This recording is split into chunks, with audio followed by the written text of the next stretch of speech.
Hello नमस्कार, दी आदर्श classes में एक बार फिर आपका स्वागत है। मैं हूं आपका दोस्त आदर्श और आज लॉ से रिलेटेड एक टॉपिक पर चर्चा करेंगे। आज हम खेत में हैं और बात करेंगे क्या इस खेत में पुत्रियों का हिस्सा पुत्रों के बराबर है, जबकि पिता की मृत्यु हिंदू उत्तराधिकार अधिनियम 2005 लागू होने से पूर्व हो गई हो।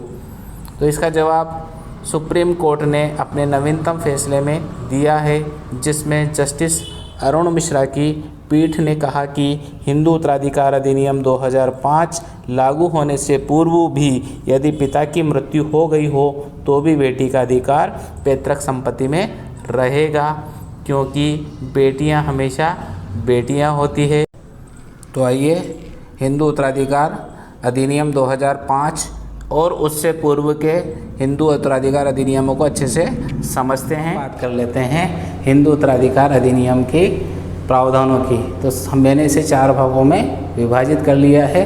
पहला जो प्रावधान है उसमें 1956 के पूर्व हिंदू उत्तराधिकार के संबंध में कौन कौन से प्रावधान प्रचलित थे। दूसरा, 1956 में कौन से प्रावधान थे, 2005 में कौन से संशोधन किए गए और अभी 2020 में सुप्रीम कोर्ट ने अपने ताज़ा निर्णय में कौन सा डिसीजन दिया जो क्रांतिकारी रूप लेने वाला है। तो पहले बात कर लेते हैं 1956 के पूर्व की क्या स्थिति थी हिंदू उत्तराधिकार अधिनियम के संबंध में। तो भारत में हिंदू उत्तराधिकार के संबंध में 2 स्कूल्स या 2 पद्धतियाँ प्रचलित थी, जिसमें पहली थी दाय भाग पद्धति। दाय भाग पद्धति भारत के सीमित क्षेत्रों में प्रचलित थी और संपत्ति के संबंध में केवल उत्तराधिकार के आधार को मान्यता देती थी। दूसरी जो स्कूल थी वो थी मिताक्षरा। ये भारत के व्यापक क्षेत्र में प्रचलित थी और संपत्ति के अधिकार को उत्तरजीविता और उत्तराधिकार के आधार पर मान्यता देती थी। दोस्तों, संपत्ति को 2 प्रकारों में माना गया है। एक होती है पैतृक संपत्ति और दूसरी होती है अर्जित संपत्ति।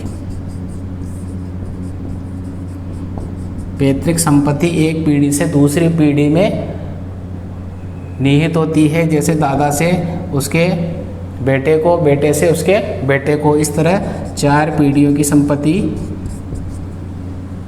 तो इसमें जो पहले प्रावधान था उसमें केवल पुत्रों को ही सहदायक माना गया था हिंदू उत्तराधिकार अधिनियम में।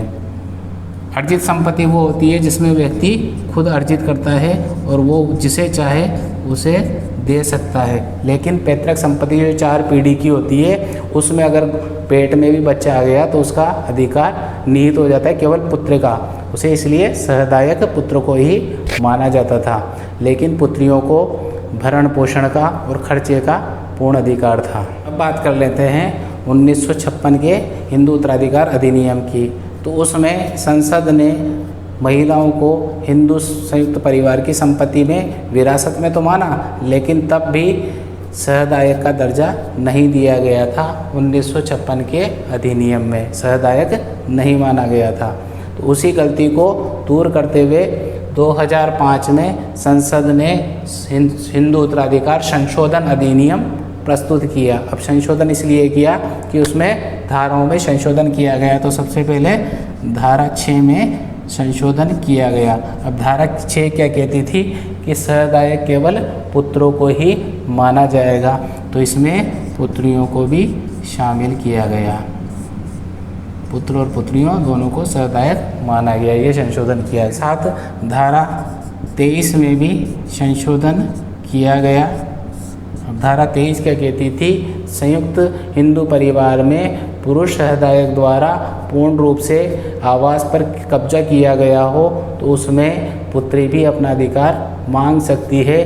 पहले तक उसमें केवल पुत्रों का अधिकार था, अब उसमें पुत्रियां भी विभाजन का दावा कर सकती है। कब कर सकती है? जब तक उसका विभाजन 20 दिसंबर 2004 तक नहीं हुआ हो। अगर विभाजन हो गया हो तो नहीं कर सकती, लेकिन 2004 तक विभाजन नहीं हुआ तो अपना दावा पेश कर सकती है। सुप्रीम कोर्ट के समक्ष विनीता शर्मा वर्सेस राकेश शर्मा के केस में एक मुद्दा आया कि क्या 2005 से पूर्व भी बेटियों का हिस्सा माना जाएगा यदि पिता की मृत्यु इस 2005 के संशोधन से पूर्व हो गई हो।